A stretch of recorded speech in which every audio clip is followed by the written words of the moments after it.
Women's net here, men stay home. Next Thursday night, men's net here, ladies stay home.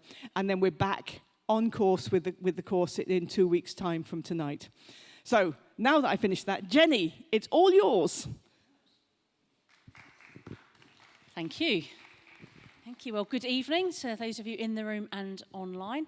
As Michelle said, my name's Jenny Kimball. I work at Regents, based in beautiful West Malvern in Worcestershire, where we have snow high on the hills and storms. Thankfully, no floods. I think if it was flooding up the top of the hills, there'd be much bigger issues in the whole world. But it's always fun coming on a drive to London. I always enjoy that opportunity to come to the capital and just to enjoy the journey, just spending some time with the Lord as well. And just really praying for you guys on the way here that not just in this session, but in this whole module, we would really capture the essence of what it means to be people who want to help others well, and all of the things that come along with that. Before I get into that, I just want to mention, because I think this is the first time I've been here in 2025. It is. January's been a long month, hasn't it? February's coming. But 2025 is a really significant year for us as Regents Theological College, because it is the 100th anniversary, the centenary of the start of what was formerly known as Elim Bible College and then became Regents Theological College in the 1990s. So we've got a very long history now, 100 years of releasing men and women into the Elim movement to plant churches, to pastor people, to experience the gifts of the Spirit and the filling of the Spirit. We're going to be having a number of events across the course of 2025. Some of those will be in-person events that are happening in Malvern.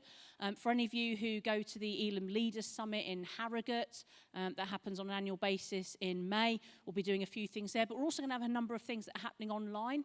And over the course of the next few weeks and months, as we're finalising those, we'll make sure that you guys have that information, so that if there's anything you want to connect with that we're doing as part of our Regent Centenary, you'll have the opportunity to do that. I'm just going to pray as we begin. I think that's always a good thing to do. I say to our students, actually, God is present and with us all the time.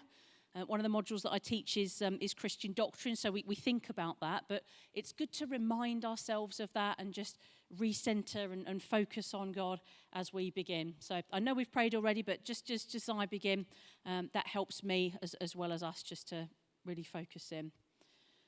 Father God, we thank you that you are active and all around us all the time because you are God. Lord, we thank you that you have spoken through your word, through your creation. And Lord, thank you that each one of us in this room, each one online, each person we encounter on the streets, anyone that we would ever meet is someone who's been created in your image and is precious to you. And as we explore this topic this evening of listening well, help us to be open-eared, open-minded and open-hearted to things that you want to say to us through this material, through the speaking of your Holy Spirit in those still, quiet moments, but also in the conversations that we'll have with one another, because we are the community and the people and the family of God. Amen. Amen. Brilliant. Well, you've got some notes in front of you there. They're not as full as the notes I often do in these types of sessions, and that's because I really felt as I was preparing that this is about listening. It would seem unfair for me to just spend the whole time talking. So actually that I get the opportunity to listen to what you guys have to say as well, and what you're thinking about, and any questions that you've got as we go. So I understand Ashok's kind of on hand to jump up and grab the mic and respond to any questions, and there'll be, I'm sure, some from online as well. But what are we going to cover this evening? Where are we going? We're going to look at, I suppose, kind of the logistics, the mechanics of listening.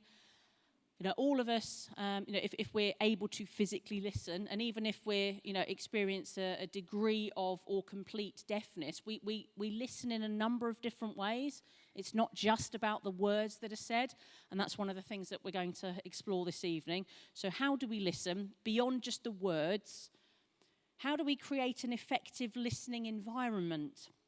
Because again, there are a number of things that can be helpful in regards to that. Sometimes we won't have much opportunity to do anything about that. If you're having a coffee with someone at Costa or Nero's or your choice of independent coffee shop or wherever you may happen to be, sometimes there's not a lot we can do about the environment we're in, but sometimes there is. And how can we be proactive in creating an environment that's going to help facilitate the opportunity for people to listen? But we're also going to explore some bigger barriers to listening. Some of those will be sort of physical things. Some of those will be kind of what's going on in our own heads and hearts and mind in relation to that. But as we begin, I'm going to, some of you will love this, some of you will hate this next moment. But we're just going to take 1 minute, so both those in the room and online. So I will sort of time this, keep an eye on this. I want you just to sit in total silence for a minute and just listen. And then I'm going to ask a few people who are happy to share afterwards, what did you hear? So I'll count us down and then say 1 minute of just listening. So 5, 4, 3, 2, 1.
Okay.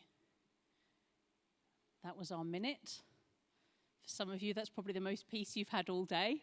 And just really interested then if a few people would be happy, so either in the room, online, just to describe, so in that minute, what did you hear? When you were listening, what did you hear? Pass that on to Ashok. Thank you, Ashok. What could you hear as you were listening? So just, if we wait for the mic to come, then the folk online will be able to hear as well. Thank you. So is it the noise or? Anything you heard. I'm leaving it quite ambiguous because I'm interested in what you want to say. No, I was just hearing some paper that's being torn and that. And okay, so so maybe some a paper being torn. Yep. Anyone else? That's it. Lady here and then just down the front. Traffic outside. Traffic outside, yes, that was one of the things I could hear. Just and also the specific place as well. There were a few cars I heard kind of go down that side. Yes. Yeah, there was also some noise coming from there, like some banging from the other side. Yes, it sounded like somebody washing up or putting some cups or plates away. Yes, I picked that one up. It's a couple online, I think, and then we'll come to the folk at the back. If we can, say, pass the mic after yourself over to Michelle on the computer. I just enjoyed the piece. Just enjoyed the piece, okay? Zoned out. Great, yes, just zoned out. So didn't hear anything. Just thought this is a minute I get to spend with nobody needing anything from me. It's actually hearing scriptures. Okay, hearing scriptures. Any particular thing come to mind? Yeah, I just you shall know the truth, and the truth will set you free. And I heard that Christ is a silent listener, something like that. Okay. To every conversation. That's great. Yes, so that John 8:32, you'll know the truth will set you free, and Christ is the silent listener. I like that. Michelle? Okay. Yeah, online we've got a couple. We've got Funmi can hear her father cooking in the kitchen. Okay. Julie can hear people talking outside, and I think it's Christina can hear silence. Can hear silence. Sometimes silence can feel almost deafening in and of itself, isn't it? It can be feel and it maybe even sound in some way quite powerful. Yes, at the back here. The beating of my heart. The beating of our heart. Yes. Yes, thank you. Okay. Yes, so quite a lot of people mentioned things they could hear physically outside. We had one or two people who mentioned something internal. For anyone else, was there something that you were kind of hearing in terms of your own thoughts rather than something outside? Yes, gentleman in the middle, just over. So just one sec, the mic's coming. It's like the stillness of the wind, breeze coming to my ears and touching my skin. Okay, so an actual kind of physical sensation of, feeling that and just being able to, rest in that. Anyone else, anything kind of thoughts-wise? Yes, a couple of ladies in the middle here. Sorry, Ash, I'd say you'd be getting the exercise in this evening. Thank you. What came to my head was just gratitude. Gratitude? Yeah, gratitude just came to my mind. Okay, great. Yeah. Thank you. Just behind you. Thank you. I started to think, what am I going to get out of this? Okay, what am I going to get out of this? Yeah. Okay. Did you feel like you got an answer or not really? Or No. It was just relieved when it was done? It was a question that came to came to mind. Okay, first, what am I going to get out of this? Okay, thank you. And just in front, and then on the end of the row here. I was reminded of one of my favorite scripture, be still and know that I'm God. Be still and know that I am God. Yes, a good one to be reminded of. Yes, there's a lady just over here on the end here.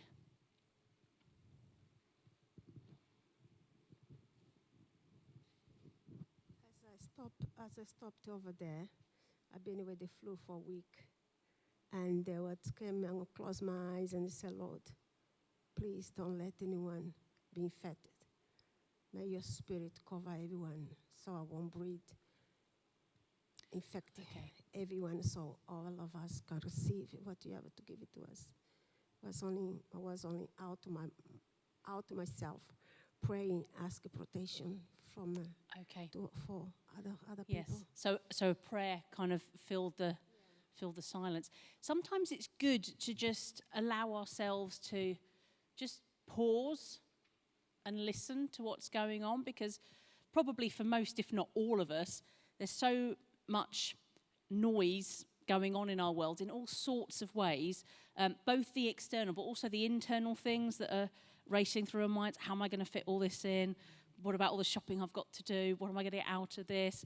All these things I've forgotten. So because there's external noise and listening that we do, but there's also what's going on in our own minds in terms of the things that we're paying attention to. And one of the reasons why it's good to reflect on that just as individuals is because when we are listening to someone else and being good listeners to somebody else, if we're not mindful of those things that go on around us and actually how sometimes we need to step aside from that in order to be able to focus on that single individual in front of us. As soon as we get in a moment of silence, we're thinking about all the other things that could be going on, should be going on, stuff that perhaps we should have done that we haven't, and we're not present with that person who we need to listen to in that moment. So one of the things that this will sort of be called in, say, maybe sort of counselling or pastoral care kind of manuals or textbook that you come across, whether they're Christian or not Christian, is this idea of attending to the person in front of you, giving them your attention. And Malcolm may have touched on this last week, and we'll certainly pick this up in later parts of the module. What we're talking about in this module in terms of being effective people helpers is not how to train ourselves to be counsellors. That's a very specific profession that has got qualification requirements, registration and insurance requirements, supervision requirements. So by the end of this module, this is not, now I'm a counsellor and you come to me and I'll fix all your problems. Counsellors wouldn't describe themselves as that, but that's certainly not what we're doing. The idea with this module, and we're starting in terms of some skills things with this session, is how do we be a good friend, a good parent, a good employee, colleague, church member, small group leader. All of those things are possible when we become more effective listeners. So listening helps us in all sorts of areas, but we're thinking particularly in this context about how does that help us to help others. And the ways in which we do that in terms of giving attention to people are first of all by being present. Now, obviously, those of us in the room are physically present here. Those of you online are digitally present, so there's an engagement. But how many of us have been in spaces where actually, and you might use this I'm here in body, but not in spirit. My physical, human frame is sitting here, but my thoughts are a billion miles away. There's a whole bunch of things that I'm thinking about. There's 3 other places I should be. There's a load of stuff going on tomorrow. And so we might be physically present, but we're not kind of emotionally there. We're not mentally engaging with someone. So the first thing is to be either physically or digitally present. And I think one of the things that we've probably all recognised to some extent during, and coming out of, thankfully, the COVID pandemic, is that actually presence can be a digital thing as well. So there are some things that it's only possible to do when you're physically present with someone. If someone online was to sneeze, I can't pass you a tissue from here. That's just not possible. If somebody online said, I'm struggling with something, can you pray for me? We can do that. But there are some things that are only physically possible when we're in the same space. So sometimes, we need to recognise that being present can be done in a digital space as well, and there are some things that work really well in that. But one of the ways in which, we probably all experienced this during COVID when everybody was working online, that sometimes it's quite hard to stay present when you feel like you're on all the time.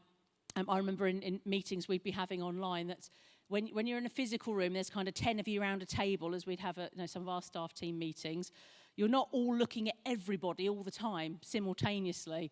But on Zoom, you can see kind of 10 faces in front of you. So you have to kind of fix a face that looks like you're interested because everybody can see everybody all the time. And it's not usually like that in a physical space. So it is important to be kind of present in a physical sense, either in person or online, but also to communicate in some way that we are present and engaged.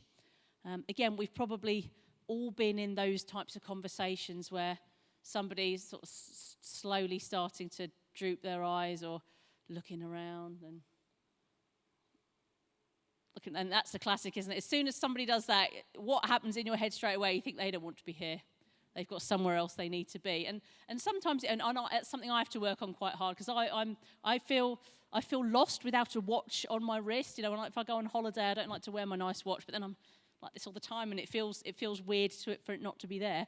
But one of the things that's kind of a real, I suppose, disengagement for people when we're listening to them is if we're not communicating that we're present. And sometimes when we think about listening, we think of it as quite a passive thing because, you just have to be there and, you're listening. Actually, listening and hearing are different. Probably when we were thinking about listening in that minute, we're probably all hearing at different points things happening in the side of the room or traffic going past, but we're not listening for it. Listening kind of conveys that idea of leaning in, of paying attention. One of the other ways that we can do that, and again, this will partly vary depending upon the cultural context that you and the person you're engaging with are from. In some cultures and contexts, if you're not maintaining sort of a regular level of eye contact, you're not engaged. But in some cultures, actually, to avert your gaze from the person who's speaking is a sign of respect. And so it would be considered rude if you maintained a lot of eye contact. So we do need to be aware of what's going on culturally as well with the people that we're engaging with. Something else that we need to think about is this idea of posture. Now, I'm terrible with my physical posture in one sense because I tend to, and always have sort of slouched round a bit, and that's partly because, I blame it on this anyway, whether or not this is true. My kind of sort of A-level sort of specialism were in sciences, and my form room and all of my lessons across the 2 years I was doing my A-levels were in science labs that had stools. And so there was never anything to support my back. So I spent 2 years kind of leaning forwards on a desk, which I think has partly contributed to me being a bit round-shouldered. but actually, our posture communicates something. If we're sat like this, and again, I say this to students all the time, I said, if you're sat there kind of, sprawled across a desk, they don't often do that, or, barely straining to keep your eyes open, or arms folded in a impress me if you dare kind of pose, that communicates something, doesn't it? And we're going to look at how we might sort of set up physically an environment to be conducive to listening after the first break. But our posture says something about us. Sometimes, so I find this in a number of contexts I'm engaged with, the way that somebody carries themselves, straight away, we make some assumptions about maybe the kind of person that is, or if something's bothering them or upsetting with them. So again, our posture, the way that we kind of hold ourselves in our whole being is important, because if you're sort of leaning and turned away from someone as they're speaking to you, what that communicates in terms of your posture is, I'm on the way somewhere else. I'm not here with you. There's somewhere else I need to be. If I'm kind of holding the door open as if, I need to be on the way leaving now, that posture communicates something. And so one of the ways in which we can be effective listeners is to, with our physical bodies, think about what is it we're communicating to the person who's in front of us about whether they're worth listening to, about where our priority is in terms of where we physically are. And part of that as well is down to gestures. So posture is about the way we kind of carry our whole selves. Gestures is about what we do, a little bit more in terms of fleeting movements, so maybe with our hands. Again, if somebody's sat listening with you and they're spending the whole time kind of drumming their fingers, again, what might be communicated there is, hurry up, oh, come on, somewhere. So, even some of us, and say, a couple of my friends, I do a bit, but some of my friends, like if you made them sit on their hands, they wouldn't be able to talk, because so much of what they do in terms of communicating is through their hands and the rest of their body.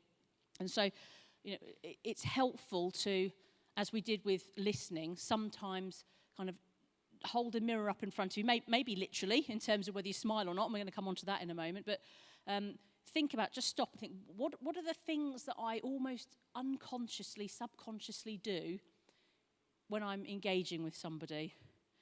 Have I got kind of an annoying tick or habit of looking at my watch or turning away because I'm already thinking of the 5 other things I need to be doing right now? So, so in the kind of next few days, that's something helpful to do, is think about, what am I communicating to people when I'm engaged with them? So that's the kind of basics idea of attending, giving attention to the person who's right in front of us. Before anything is said at all by either of us, what am I communicating about where I want to be and what I'm focused on and who I'm focused on in that moment? Again, we've probably all been in situations where, perhaps particularly in a group setting, and a sort of post-church service would be a typical one for this, is you're speaking to someone and you can see them kind of constantly breaking eye contact with you and looking over your shoulder and thinking, you're looking for somebody else, aren't you? And sometimes that needs to happen, especially if it's, your kids are coming, right, you need to keep, where are they? And so sometimes that cannot be helped, and there are moments where we need to break our attention to do something that's more important. But even then, it's still important to recognise that we're engaged with the person. What are we communicating to them, one-to-one, about where we want to be? So as we then start to engage with an individual who's speaking to us, and as I say, in terms of this module, this topic, I'm not necessarily thinking about, in all of these instances, someone who's coming to share a load of their challenges, their problems, things that are going on. Often, when you do start to actively pay attention to listening well, you will find some of that stuff comes out more, because some of the people you engage with, you might be the first person who's listened to them properly for a really, really long time. So it's important to recognise that actually there is something about paying attention in terms of listening, and it is something active. It takes energy, it takes thought, and if it's not something we consciously thought about before, it can feel like quite hard, awkward work, because suddenly we're intentionally focusing on something which we thought has always just been natural. Well, of course we all know how to listen. You know, we grow up learning to hear words, get taught things, listen to music and so on. But actively engaging with an individual in terms of active listening involves doing some different things.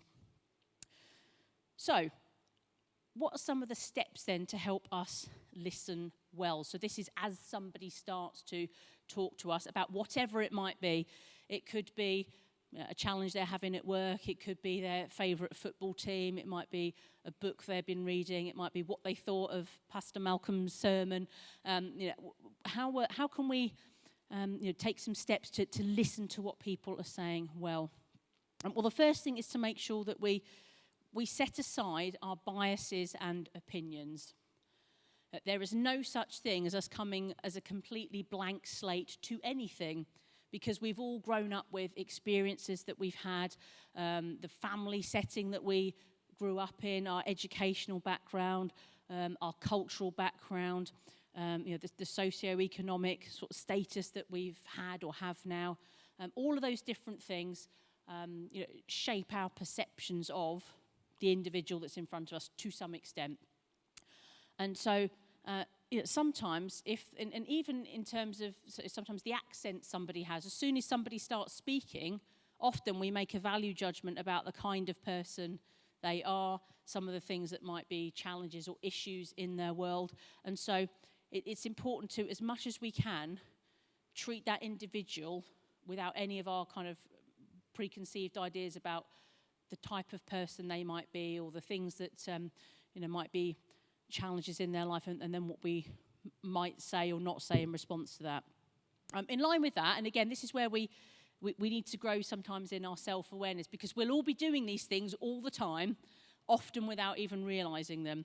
So how do we make sure that we don't have those kind of what would be called verbal or non-verbal expressions that suggest disapproval or something, a judgmental attitude? Can anyone think of anything in terms of, something verbalized, something spoken or unspoken that might indicate, you're being judged? So yes, one there and then one here in the middle.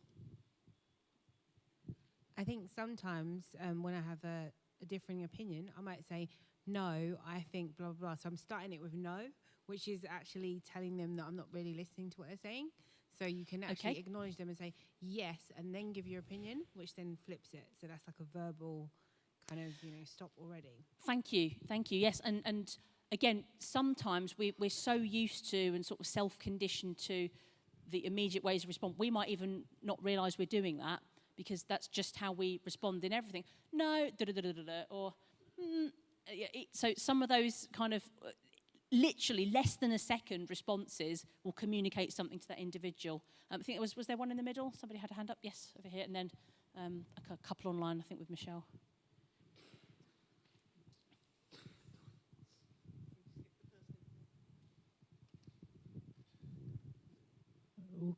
Sometimes when you roll my eyes, rolling your eyes like. Yes, that's one I have to be careful of. I catch myself doing this sometimes and think, oh dear, without, it almost feels like a reflex action. And sometimes we've allowed it to become that. And the challenge for us as we become aware of those is to, train ourselves and think, right, I need to catch this as I do it. And then, no, that's not okay. I need to pull that back on myself. And maybe, particularly when it's something visual, that when we do that ourselves is perhaps hard to recognise, is ask a few trusted individuals. So there's a friend of mine, and there's a particular word that it's not an offensive word or anything, but I've noticed I use it when it's perhaps not helpful. I've said to her, if I use this word, please could you just pick me up on that, because it's just part of my vocabulary and is not necessarily helpful. Yep, Michelle, online, and then down here. Yep, we've got a handful of them online. Shaking the head, folding your arms. Yes, yeah. Sighing and tutting. Okay. No. Yeah, and again, takes less than a second to do that, but immediately that will cause some level of response in the person that we're engaging with, in terms of whether or not we sort of subtly disapprove of what they're saying potentially. I'm just going to move us on a little bit. So So we'll just, otherwise we may be able to come back to some of those. I'm just going to move us on a little bit. We need to make sure, and again, this is where I said at the beginning, this isn't just about words. What is somebody saying and not saying? Sometimes, if you're in a conversation, you might ask a direct question to someone, and they might not refer back to it at all and kind of skirt around the houses, and that might be an indication that, okay, that's maybe something they don't want to talk about, and there may well be a good reason for that. But again, depending upon the context you're in, so if that's you as a parent speaking to your child, and it's something you really need to know, and they don't really answer your question, then again, that's okay, something's not quite right here. I need to find another way to sort of help to draw this out of them. Equally, if you're an employer, talking to an employee, it might be that actually it's a question you need an answer to. So sometimes you have to gently press a little bit in order to do that. And so not every conversation is like that. And I think the session in 2 weeks' time, we're going to look at how do we appropriately challenge people when we're engaging with them. And say in some contexts that will happen more than others. So it's what's said and not said. So sometimes people will, again, they might be a natural talker anyway. My mum's a bit like that. If I ring my mum up for a conversation, I have to sort of start saying goodbye about 20 minutes before I actually need to leave. Because I'll say, right, Mum, I'm going to have to go shortly. Oh, okay, I'm going to need to go in a couple of minutes. And, okay, so I know in that instance, I have to kind of start winding the conversation down fairly early on because my mum's just a natural talker. But for me, one of the things I'm trying to recognise a bit more is because my mum is now a widow, she doesn't get to have lots of conversations with, say, other adults, partly because so a lot of the time she's looking after my 2.5-year-old niece, who herself is a real chatterbox, but that you don't have the same level of conversations with a 2.5-year-old that you do with somebody in their 70s. So sometimes people talk, and actually, in one sense, they don't really want you to say anything. They're just appreciating the fact that they can talk to someone who is listening. And so sometimes we will engage with people and we know they're just talkers. So for me, with my mum, if I'm having a conversation, I'm ringing up, how are you doing, Mum? And very little is said, for me, that would be an indication that something's not quite right, because that would be out of character for my mum. And so, especially as we're engaging with people that we start to get to know well, it's important to recognise what are the patterns of normal for this person, and when does that start to become a little bit different? I think there's a question in the middle, Ashok, if we can pick up this lady just in the middle here. If we can just pick that one up, thank you. And good evening. All those things, the points that you're talking about, it is leading a group or individually?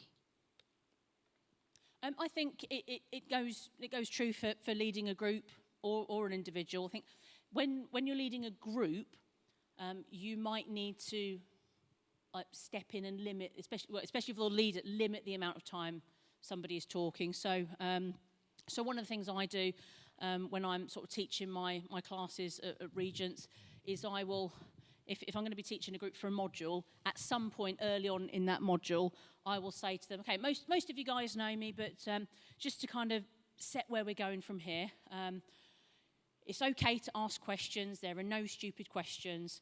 Obviously, there are, there might be 50 or 60 of them in the room.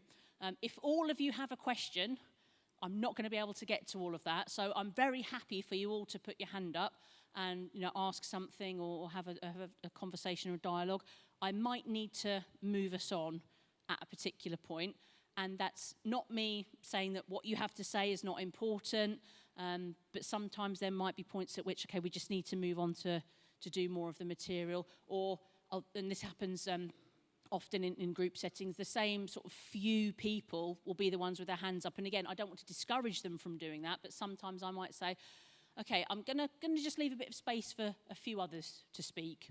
And so in terms of managing the dynamics of listening to people in a group, that's much more challenging because you're not just balancing the one person in front of you, it's the 5 or the 25, the 50, or sometimes the hundreds, depending upon the context. So even when you're engaging with individuals in a group, these things still all hold true. Mostly what we're thinking about in terms of this module is generally speaking the more one-to-one conversations in terms of helping others rather than teaching a group. But a lot of these principles that we're going to look at this evening hold true for groups as well as individuals. So one of the other things to sort of pick up is, notice that the dress, general appearance of a person. Again, the more you get to know someone, you will get to know what is normal for that person or out of character for them. Again, some of our students, I might pick on something like this. There's one or two who, even in like the depths of winter, will just not wear a coat.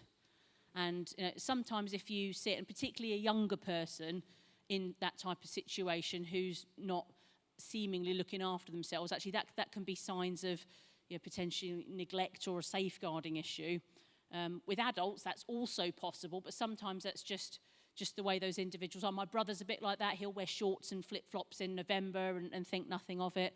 But if there are individuals who, when you're engaging with them, suddenly something changes out of the norm for that person, that's when you can start to pick up in terms of engaging with them. Something's possibly not quite right.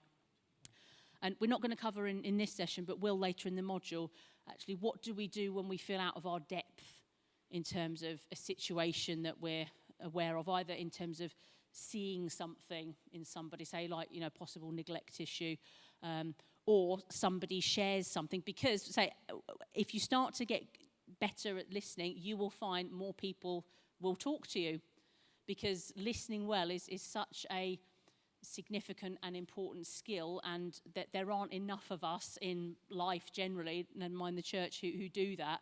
People are desperate to be heard, to be listened to, not necessarily for us to say anything or fix it, but just to know someone's there who cares and will be kind of a listening ear to give them that attention. So if you start to think, it feels like this issue's becoming bigger, or somebody's disclosed something and I'm not sure what to do. Say if it's a disclosure type issue in terms of a safeguarding one, you should know who the appropriate safeguarding people are in your church context, if it's an employment context and so on. So that there should always be someone you can go to say help, rather than trying to sort of fix it on your own. Another thing is, and again, some of us will be fine with this, some of us will be massively uncomfortable. I say to students in my tutor group, I am really fine with long, awkward silences. So if I ask a question and nobody says anything, I'll just leave it hanging, because I know some of you have got something to say here. And rather than rushing to fill the silence or recognising it's a bit awkward and then speaking in and filling it up, just leaving it can be quite helpful, because that allows people to feel a bit safe to step into that space and speak. Equally, sometimes as you start to listen to people, emotions and things that they have perhaps held on to because there's nobody that they could trust who would start listening to them, some of that can start to kind of come out a little bit in terms of people feeling emotional, or maybe in terms of being upset, but sometimes just a relief that somebody is listening. That can be quite a significant thing. And so you don't have to rush somebody through that. And again, that's why it's important to give a little bit of time and space, but particularly the silence thing. And our tendency as individuals in the 21st century West is to fill silence. That's why, when there's sort of group spaces, let's have a bit of background music on so people don't feel kind of awkward coming into the quiet space. Or why you see everybody on the tube kind of with headphones in their ears, almost everybody, because generally speaking, as humanity in the 21st century West, we're uncomfortable with silence. Was there a question in the middle there, a comment? Yeah, there's another, because you put the notice address and the general appearance of the person. What about the person who's got the attitude of aggressiveness and very forward person. Yeah, thank you. I think that's important. I think and Michelle's going to cover this. Michelle Nunn, who's coming in, I think it'd be 3 weeks' time for the 4th session, is going to talk about this idea of boundaries and kind of making sure we're in a safe space ourselves, because that's really important. Really, really important. Again, if you become a really good listener, you will draw people who want to talk, but sometimes that talk can, those people can come in sometimes in an aggressive manner. And I would say, if you ever feel that you're in that situation, my advice immediately would be to get out of that and then report that to an appropriate person. If that's a family member, that might be more difficult in terms of the situation that you're in, but there should always be somebody you can talk to and say, something's happened I'm not comfortable with. You never have to just accept that. That's really, really important. And say, no, I don't know if that's a spirit moment for somebody. If you are in a situation, and so whether it's a formal employment setting, a family setting, even a church setting, something else, if you're not feeling safe in a space you're in or with a person you're in a conversation with, I would say leave. You don't have to stay in that space, and there should always be somebody that you can pass that on to. So thank you. Yeah, really helpful question there. Okay, so this idea of feeling comfortable with the waiting and the silence, again, something that we need to get a bit more comfortable with, the awkwardness, because sometimes, and we heard somebody mention the verse here, be still and know that I am God. When Elijah was on the mountain, it wasn't the thunder, it wasn't the fire, it wasn't the wind the Lord was, it was that still, small voice. And sometimes it is in the silence where God speaks the loudest, or is himself doing that quiet work. And that's maybe a particular challenge to us from a kind of Pentecostal charismatic background where, yeah, we're bouncing and it's all exciting and it's all going on and praise God, and I'm all up for that. I've got no problem with that at all. But sometimes what we're not so good at is the pausing, the more sort of contemplative, allowing God to speak in the silence. And actually both have their place. It doesn't all have to be loud and crazy all the time. I love a bit of that. But it doesn't need to be all quiet all the time either. And there's a place for both. But particularly in pastoral care, it does tend to be the quiet where we start to see people moving forwards in terms of feeling comfortable to share, particularly challenges that they're going through. Another thing that we need to be able to do well, and we've probably all been with people who do this, is if I could just say, looking without staring, because if you don't break eye contact, it starts to feel really awkward quite quickly, doesn't it? And so, again, different cultures will have a different level of kind of comfortableness and sensitivity with that, even in terms of where you physically stand. There are a couple of people at my local church who, no matter who you are, will always stand like here.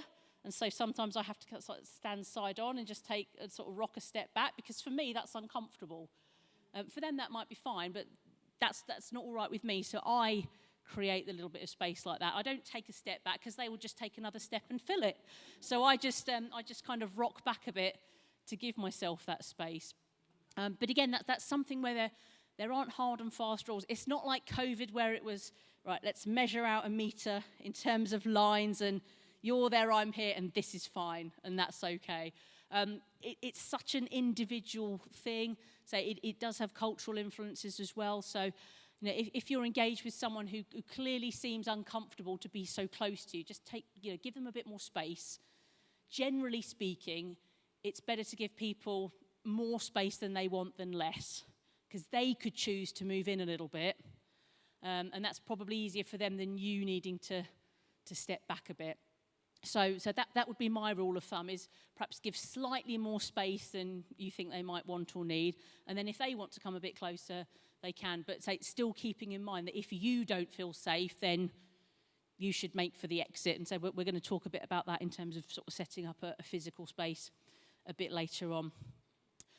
Something else that's important to remember when we're having a conversation with someone, and particularly when listening to them, is that appreciating them and who they are does not mean that we are accepting or condoning of the thoughts and behaviours that they're expressing. And that is really important. And sometimes we get quite confused and muddled about that. And again, we have to be careful about the language we use in that setting. So I tend to try and avoid phrases like, hate the sin, love the sinner. I just think that's too kind of polarizing, and labeling in one sense. But we also have to be, careful. And again, I think Solomon's going to talk about this more in a couple of weeks' time around actually if we're only ever silent and kind of when people are telling us things we don't agree with, actually that's not always helpful either, because and I've read in a sort of few different books of late, particularly in terms of sort of talking about teams. In many contexts, silence equals acceptance, and if we don't bring an appropriate level of challenge, not necessarily a full-on "no, I disagree with you" or "no, that's rubbish," we're not talking that, but if we don't kind of have a little bit of input into, okay, that's one way of looking at it. Other people might have different views, so you don't necessarily have to jump in and say, I disagree. But sometimes we do need to bring an appropriate level of challenge. I'm not going to talk about that this week, so we'll pick that up later in the module. But listening to somebody well does not automatically mean I agree with you and what you're saying. Yes? If we're not going to challenge, sorry, I was just picking up on what you said about sometimes staying silent, because that could be interpreted as we are accepting what the person's saying. I disagree, because earlier you said there are times when if you look at the person's character, if they're an extrovert and then that person is in a similar situation but they've gone completely silent, actually that could be read as, I absolutely disagree with you, but I'm not going to challenge you because I just haven't got the time to, challenge you at this point. Yeah, absolutely. So that's what I say. I don't think it's a hard and fast rule with so many of these things, and that's why whenever we're engaging with people, as opposed to just kind of theoretical concepts, there are very, very few absolute rights and absolute wrongs. So much is dependent upon the person who's in front of you, your pre-existing relationship with them, if any, your understanding of yourself and your kind of culture and biases, your understanding of them.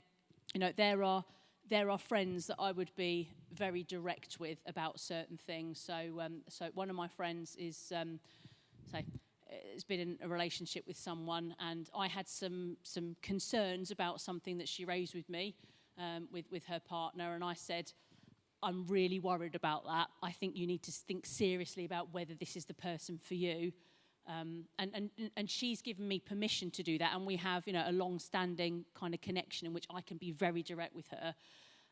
If one of our students was to start talking to me about the relationship they're in, I wouldn't have the same level of directness, because it's a different kind of relationship. There's also a power dynamic involved, because I am one of their lecturers, somebody who marks their work.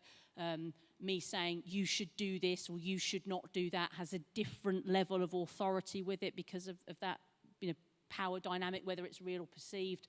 And so much of it is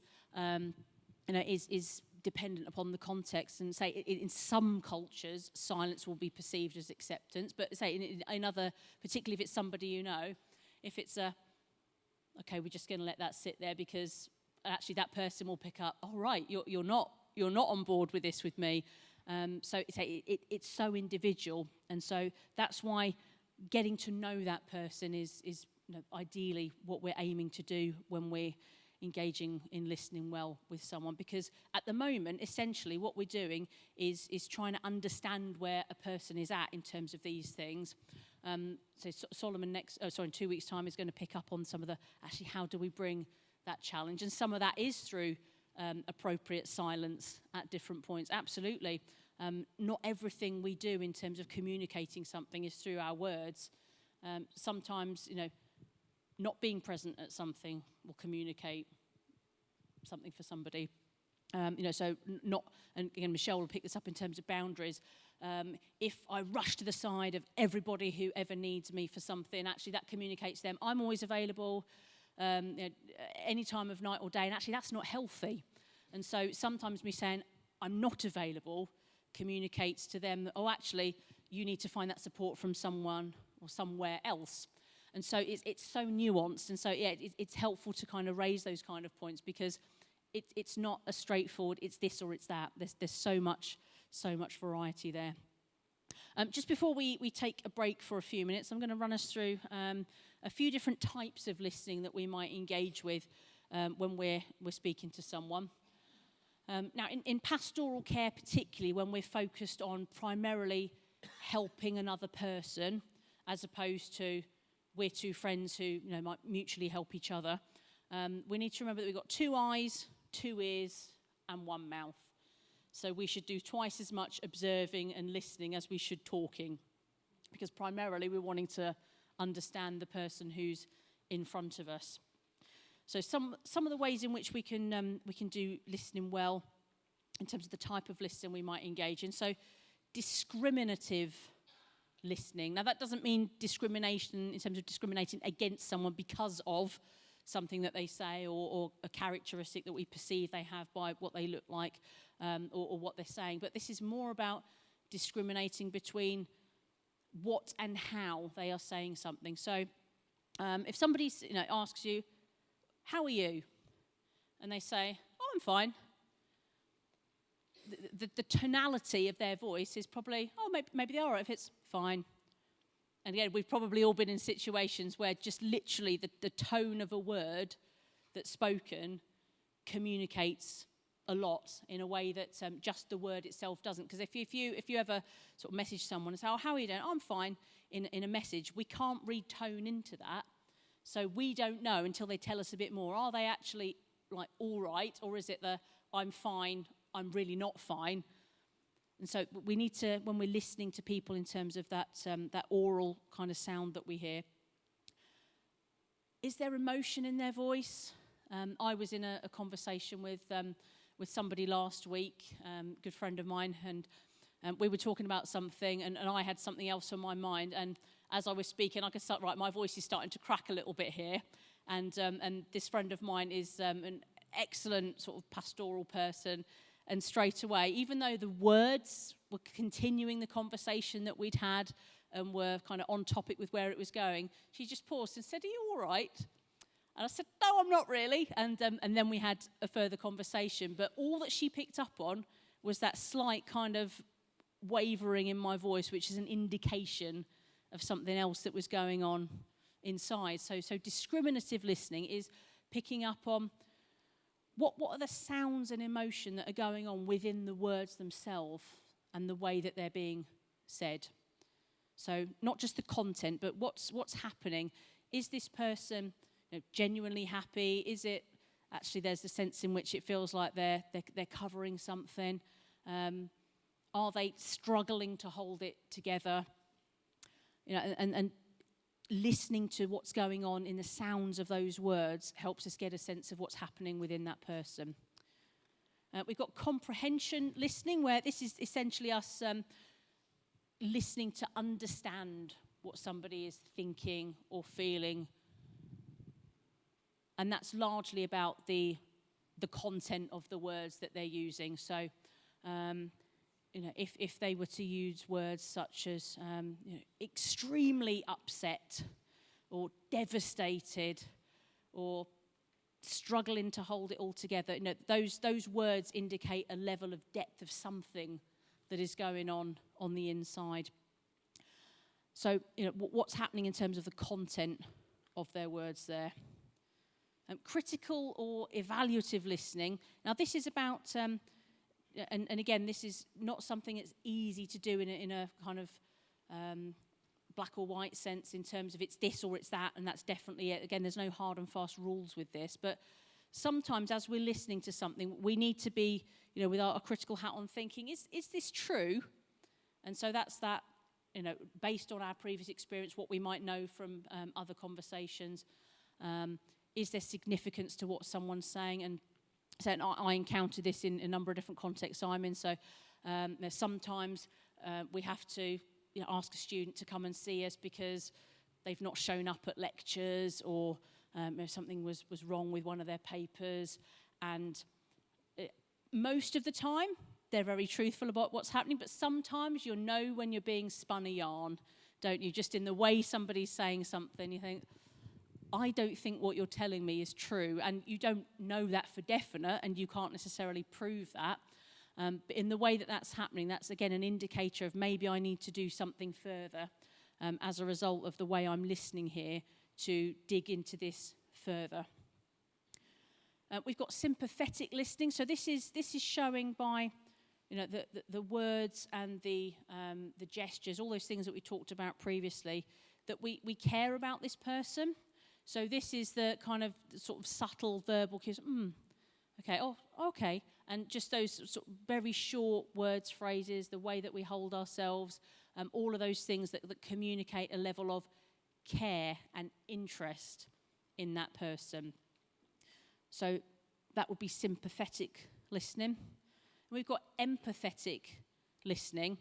Now this is, and again, we've got to be careful the extent to which we try and do this, because sometimes when we're listening to someone and we try and put ourselves in the place of a trauma that they've been through, if we take that too far, that can actually be quite unhealthy and unhelpful. And again, Michelle will pick up on that in a few weeks' time in terms of where our boundaries are with that. But as far as we can, and it's appropriate to do so, how is this person feeling? How would I be feeling if I was in their shoes? What is going on for them? Could I imagine myself being in that same scenario? And again, we have to be careful that we don't imagine that because we can do that. Well, I know exactly how you feel. That's a phrase that I try and avoid. I know exactly how you feel. No, you don't. You know how you would feel if you were in that scenario. But just because I've had a bereavement in my family, that does not mean that I understand and feel exactly the same way you do about the bereavement in your family. Even if on the surface lots of things look the same, because we're different people, we're unique people. My context and your context, even if they're very similar, will be unique. So, for example, me and my brother, when our dad died in 2022, from the same family, we're only 15 months apart, but we process that loss in very different ways. Part of that is because I'm a Christian and he's not. So that has some implications there. So even though we both experienced the same loss, we in terms of our dad dying, the way that we individually processed that was very, very different. So even when we're talking about the same thing, I don't know how he feels really, and he doesn't know how I feel really. So we can be empathetic to a degree, but say a phrase I would avoid is, I know exactly how you feel. I think that can straight away be a kind of emotional kind of distancing for that person, because they think you can't possibly, especially if they've got more to yet tell you and think, well, if you knew all the things that would really go on, you wouldn't say that. So to the degree that we can, feeling a little bit of what that person feels and putting ourselves in their shoes. And we've got therapeutic listening. Now this is not therapeutic in the sense of like counselling someone, but just therapeutic sort of is drawn from the Greek word and idea of healing. And that's that sense in which when you give someone time and listen to them, that itself builds a level of bond and trust that even if you don't say anything, just the fact that you are there and listening brings a level of, maybe small, maybe big in some cases, level of kind of healing and path towards wholeness for that person, because somebody cares. Somebody is interested, somebody is listening. And then the final one is reflective listening. And this is when as we hear someone, and again, this is something I'm still training myself to do this more and more, is if somebody shares something with me at a pause point, okay, can I just check I'm understanding what you're saying here, and just reflect back to them what I think they've said. And they might say, yeah, absolutely, and then talk more. Or it might be, no, that's not quite what I was saying. What I mean is this. Because again, that allows you to make sure that you're on the same page at that point. don't worry if you don't remember all these in terms of those particular terms, and you don't have to kind of, in a conversation, think, right, am I in discriminative listening mode now, or am I in empathetic listening mode? It's not that. They're just kind of, some language to help us think through the different ways in which that can happen organically. So you don't have to kind of put that particular hat on, right, now I'm in the space. It's just allowing it to be, quite organic and free, but recognizing that these different things will be going on at different moments. Okay, we are going to take a 10-minute break. What I would like you to have a think about during the break is, if you had the opportunity to set up your own physical space, so if someone said, oh, can I have a chat with you, and you were going to take them somewhere to do that in a space that you had kind of control over, what things do you think should be present or absent in that physical space to help create an effective listening environment? So things that should be there, things that should not be there. There might be physical, tangible things that you can touch. There might be other things that are a bit less tangible in that sense. But does that make sense? Is that okay? Great. So if we come back 10 minutes' time, we will continue with that. Thank you very much for all your questions and comments. See you in a few minutes.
So if you're looking at one of the degree courses, we have an annual enrolment in September for those. So let me write you down the Regents email address, website address, and my email address.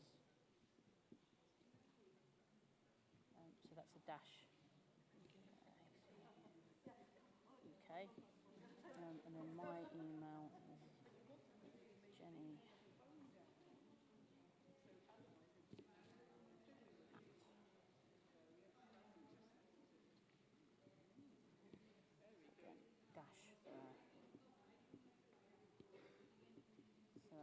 tc.ac.uk. What was your name? Stephanie. Stephanie. What's your second name? ATSE. Great. Okay. Let me write that down. ATS. Oh, Stephanie's first. TSE. Okay, great. I'll keep a lookout for email from you so we can send you a few more details. But yeah, it'd be lovely to hear from you. Thank you.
Okay, I think we're coming to the end of the 10 minutes. If you can be making your way back to the spaces in the room or back in front of your computers online, that would be great. And we will continue in a moment on thinking about what things do we want in or out of the physical space. But I'm just going to cover a couple of things that we discussed in the break with one or two individuals, and a comment that, or question that was raised online about engaging with people of different cultures and backgrounds from ourselves, and how we can do that effectively.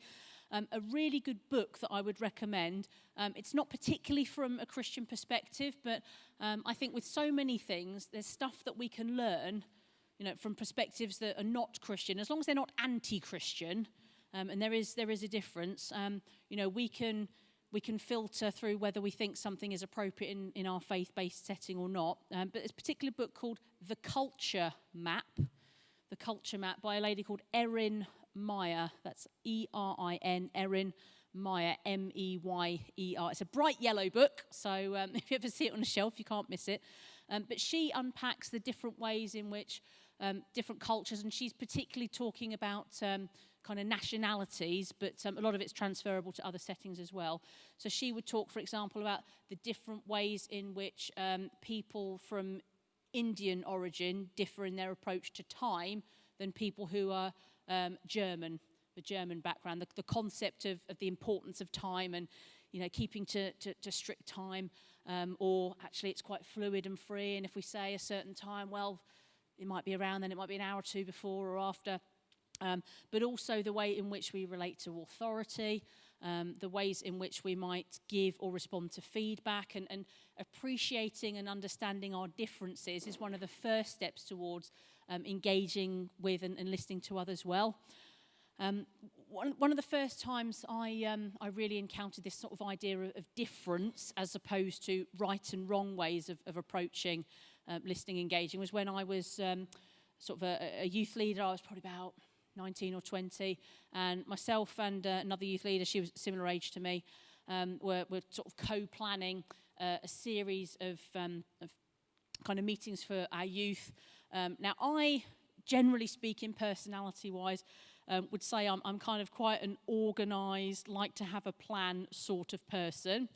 She was not. She was more, we'll work it out week to week. We don't need to do that in advance. And yeah, no, we can sort that on the day. That'll be fine. And I found that so frustrating and so difficult. And my initial approach was, well, my way is right because, well, surely people need to know where they're going to be. And it's not helpful if they don't know several weeks in advance what's going on.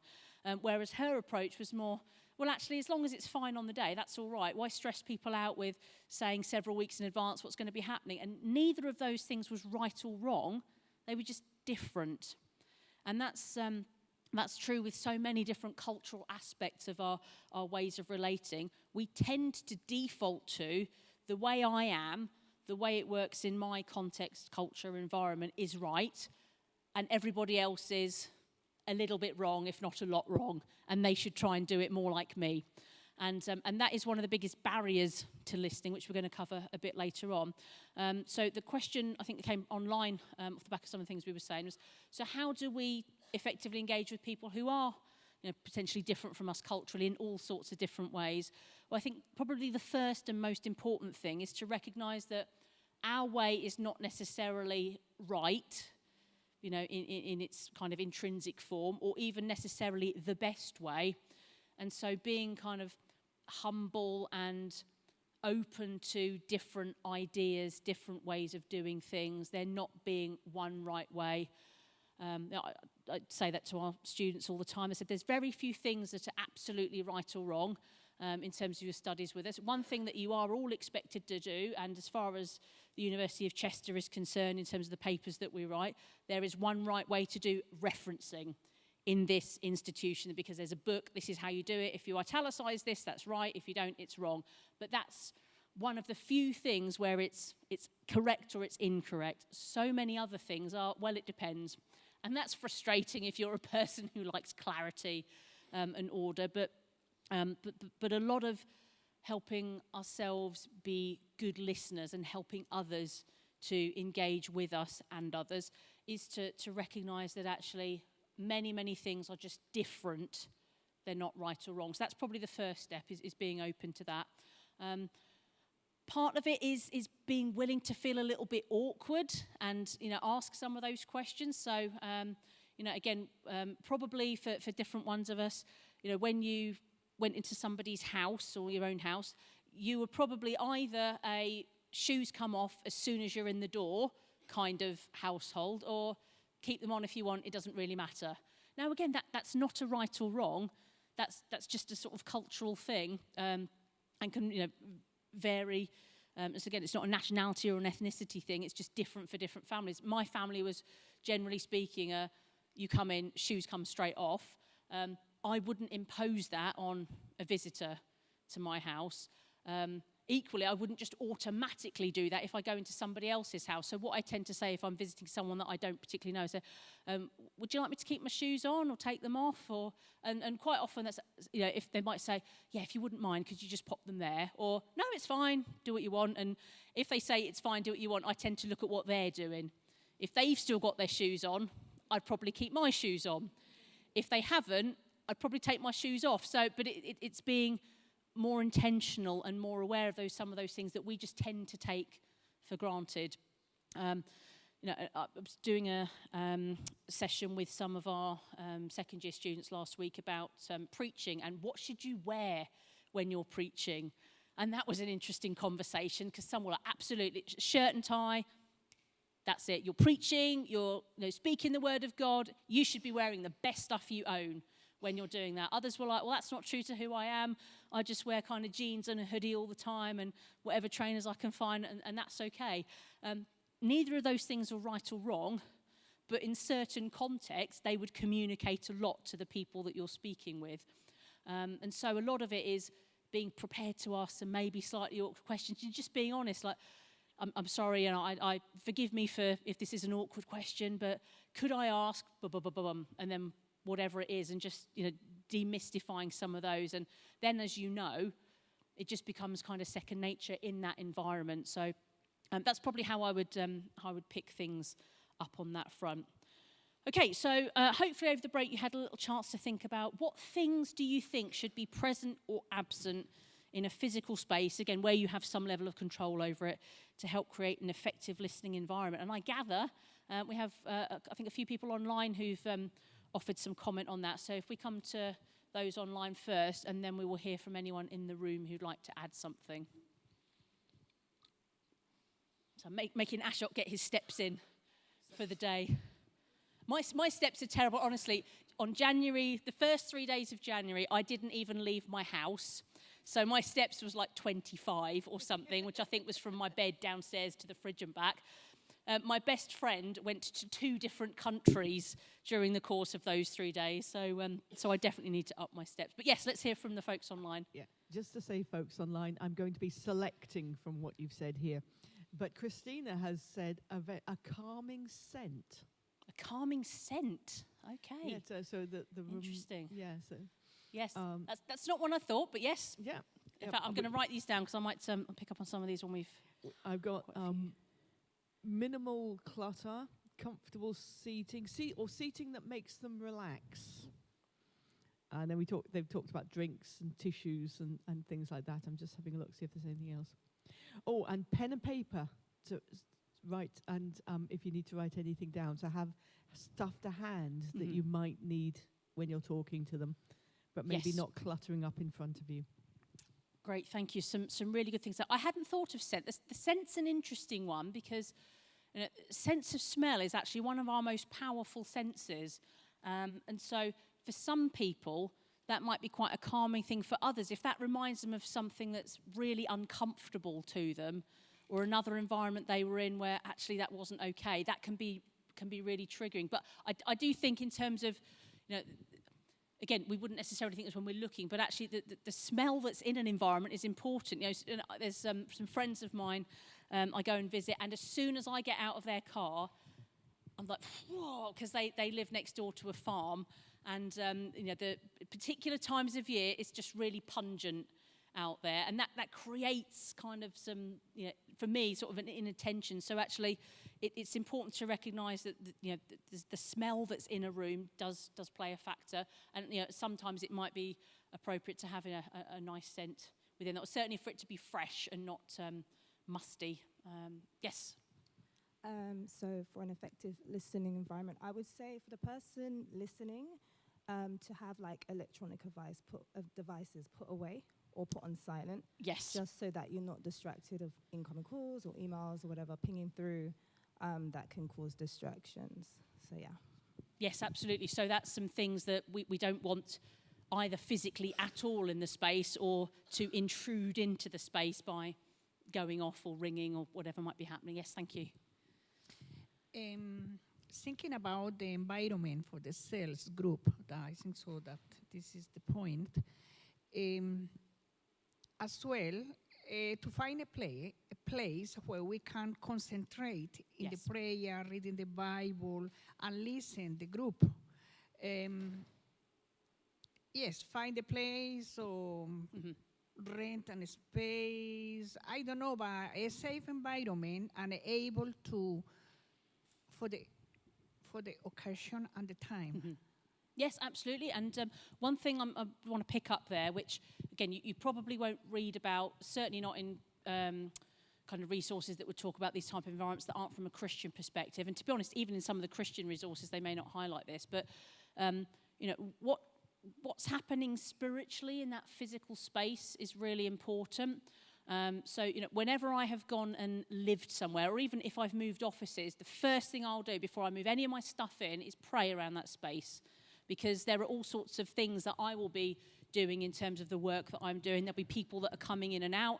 Sometimes those people coming in and out, that might not be all good stuff that they're bringing with them.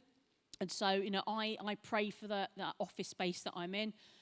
If I'm going to be teaching in a space for a week, and I did this a couple of weeks ago and I was leading a modular theatre, I walked up and down every single kind of row in our theatre space, just praying that God would illuminate the minds of the people there, that it would be a safe space, all of those sort of types of things. And so, as well as what, say, physically, tangibly in the space, kind of committing that space to God. Say, if it's a space you're going to be using on a regular basis, but even then, if it's a space in a coffee shop and you're walking to a table and you're having a conversation, it's just that kind of in the moment. God, would you be present with us?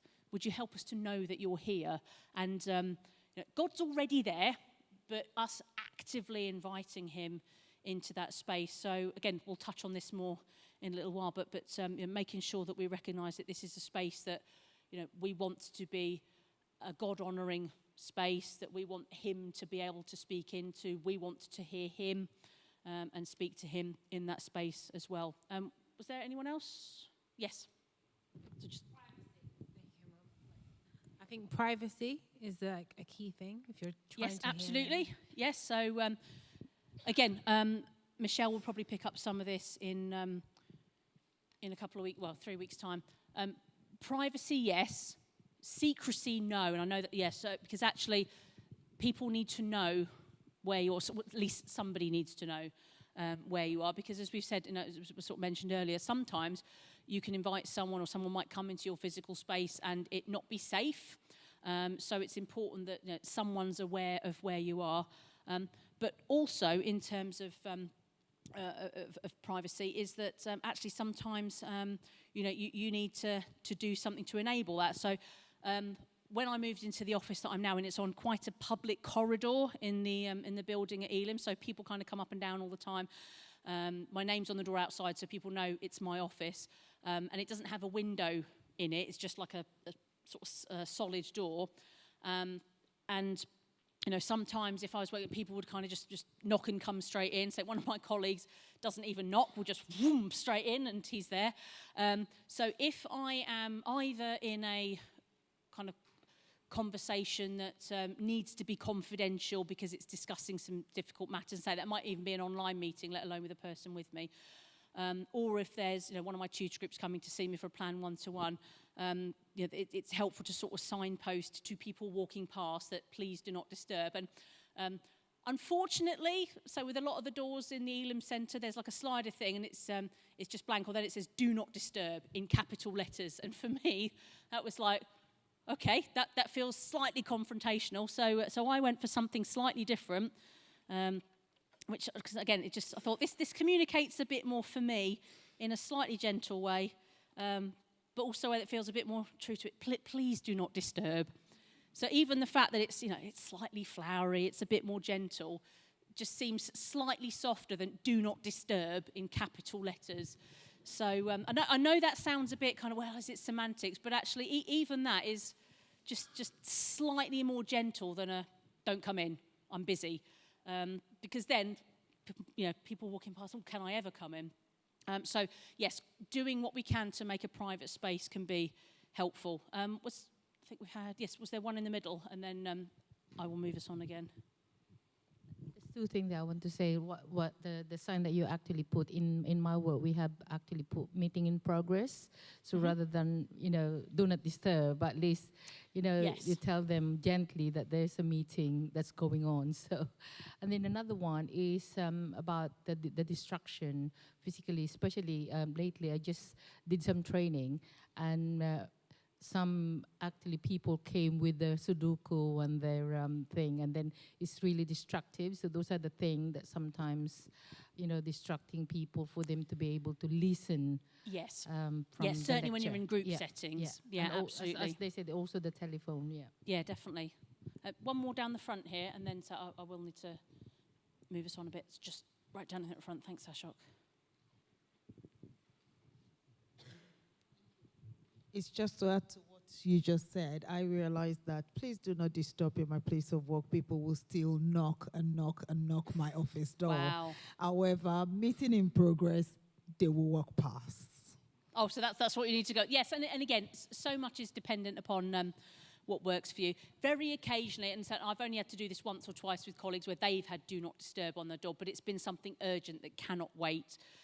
So again, there's nuances to it. One of the things I find, in fact, I'm going to take you through my box of tricks here. So some of this you've mentioned already. So I've got nice little box of tissues here. I saw these Morrison's or something. It's got "Restore" written on it, which I just thought was really lovely. So again, rather than kind of just a box of Tesco value tissues or something, Tesco's fine if you work for Tesco or like Tesco, that's okay. But again, just that kind of, it's just got a kind of gentle, relaxed feel to it. So for me, I'll have any old box of tissues at home where it's just me, especially up in my bedroom when nobody's going to come. But where it's a space that I want people to feel comfortable, and even something like a box of tissues, and the fact that it's there to start with, because sometimes people do cry and they're not expecting to. Sometimes they've got a runny nose and you just need to go, there if you need it. So just having something available can be useful. But even the things that we have, we can choose to take in a certain direction in terms of what they communicate. Was there another point here in the middle around the tissues? Oh, yeah, sorry.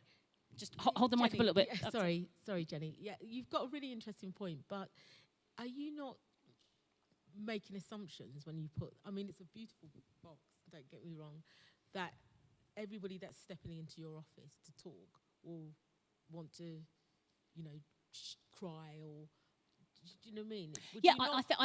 I think having the stuff there is fine. I don't, as soon as they walk in, go, the tissues are there, and as and when I'm about to make you cry, there you go. So, but I shouldn't be surprised, but sometimes I'll surprise. Somebody will come in, and sometimes it's a colleague. It's not even just students who, I know are coming with a particular thing, will come in and just start talking about something, and they're not expecting to cry, and I'm not expecting them to cry, but it happens. So, to be honest, sometimes I grab one of these because I've got a runny nose and we're feeling a bit teary. So they're there, but they're not kind of in your face. So it's just available. A couple of other things. I think one or two people have mentioned this already. A clock. Nobody mentioned that. I'm really surprised.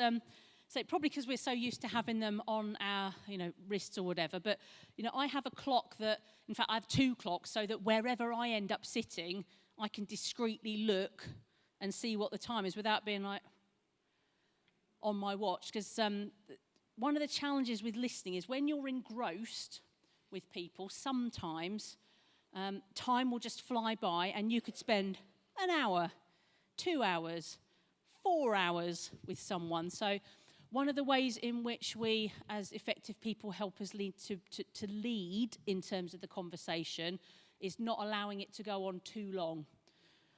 So, in some instances, there might be a fixed time. So if I'm having a one-to-one with somebody in my tutor group, for example, that's a half an hour slot, and there will be someone coming 5 minutes after that finishes. So what I do is say, it's kind of 20, 25 minutes, so I give myself a bit of leeway, a bit of, margin, I would say, building margin into your time. When I first started, I'd kind of have half an hour slot, all back to back, but then one person was taking a bit longer, and then everyone else backed up, and then you've got somebody who's waiting outside the door for 20 minutes for an appointment that should have started. So building margin in is helpful. Sometimes I go longer than I need to, but one of the things I've started to get a bit better at saying, and again, this is where it's about, and this is maybe touching on some of the stuff Michelle's going to bring around boundaries, but occasionally someone will knock on my door and say, can I have a chat with you, or a quick chat with you?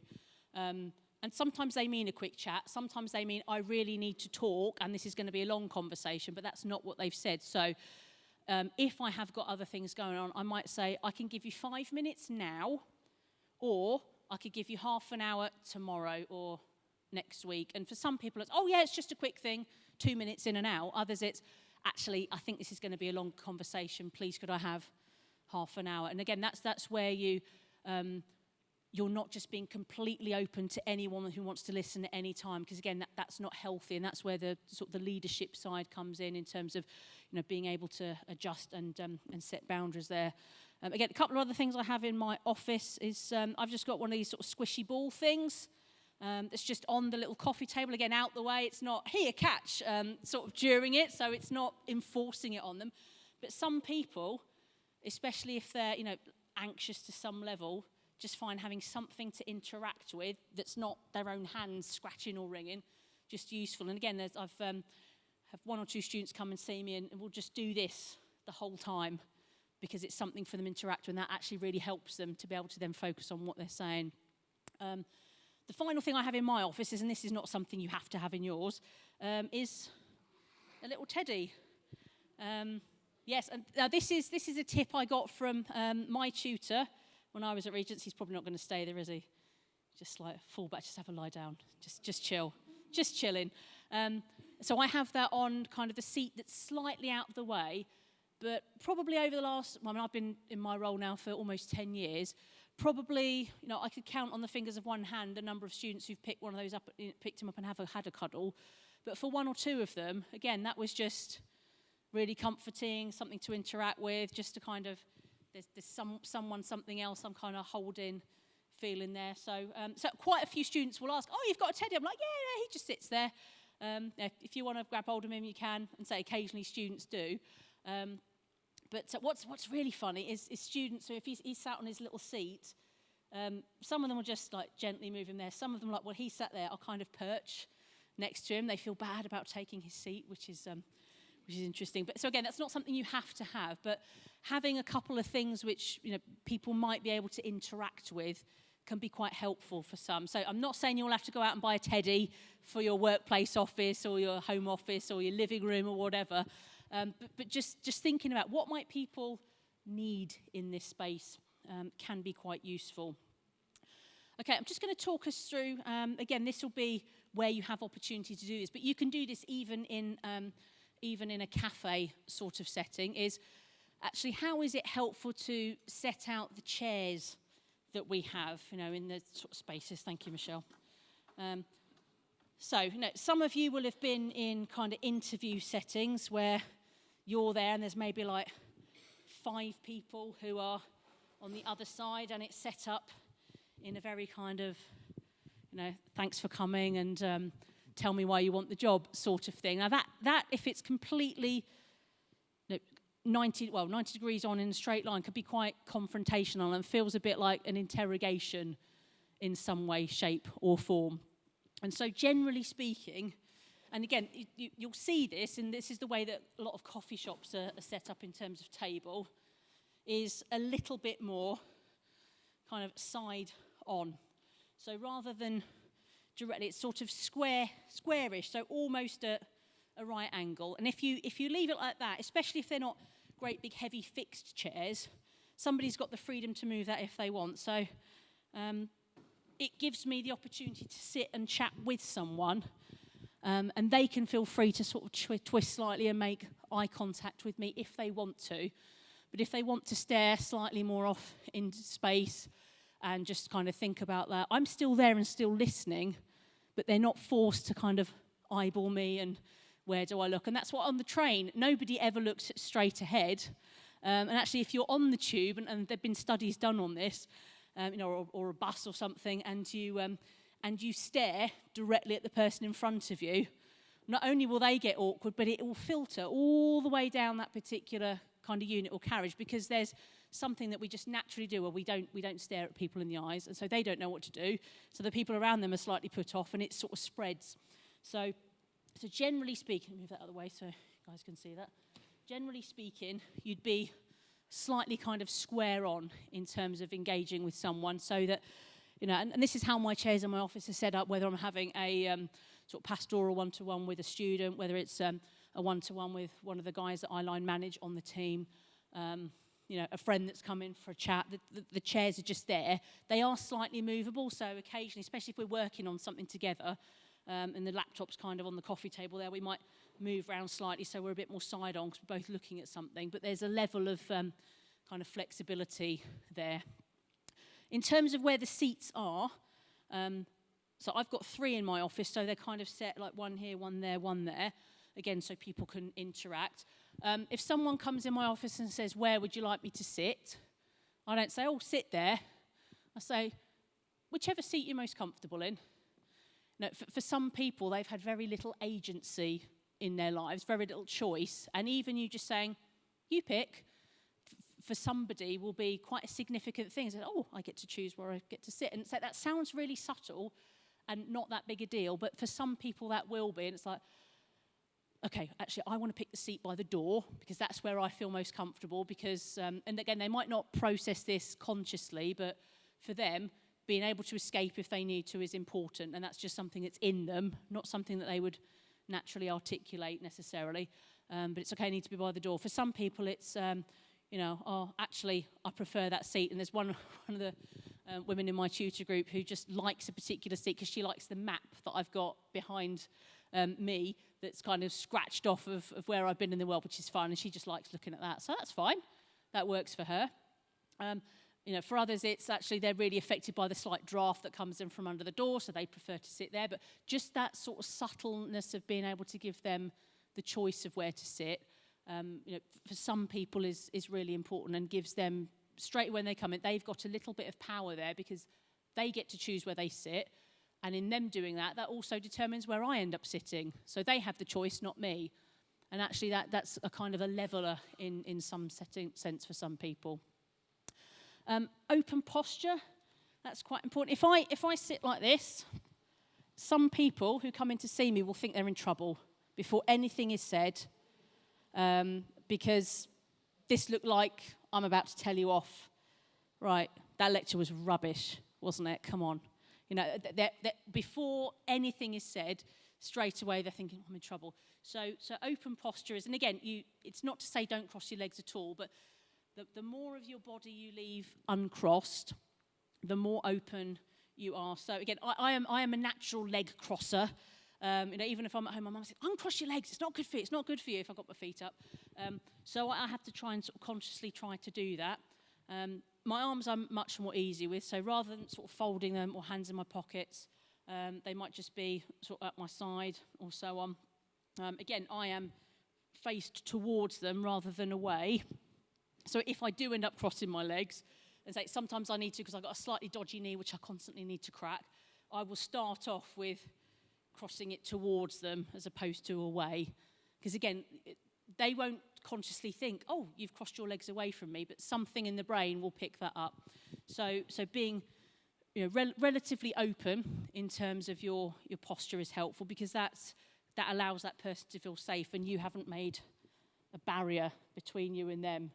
Because effectively you're crossing off everything about you from them, and that creates a sense of guardedness. And we tend to mirror the people that we're sitting next to. So that can be helpful. Lean in, again, not kind of tell me what's going on with you, but just that gentle kind of just slight lean forward, because again, that's, I'm interested in what you're saying. It's not like, okay, go on then. It's I'm interested. I'm hearing what you're saying. Okay, and again, that allows you to sort of make those. Again, you're probably at the start, if you're not used to this, need to be intentional about. Okay, but the more and more that becomes part of our posture, as opposed to a gesture that we have to think about. Okay, I need to do this, I need to do this. That will just become a more natural part of who you are in terms of, engaging in a conversation with someone. Again, eye contact, and again, that will vary depending upon what level that individual is comfortable with. That might be due to some, potentially personal challenges that they've had, or their cultural background. So don't eyeball them, but do engage with them appropriately. And again, relax. If you're tense, again, that just through the atmosphere can create a tension in the person that you're engaged with. So again, smile. I'm not a natural smiler. Some of my friends are, so I have to sometimes consciously think, okay, I need to smile a bit more.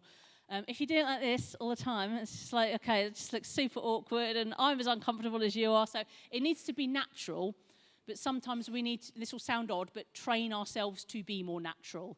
Allow it to become more of a part of us. So even the physical way in which chairs are set up in the space, and we engage with those spaces, and giving people a choice of where to sit can be quite helpful in terms of engaging with them. So some of these we've covered already. I do want to make sure we have some time for the little activity to do together.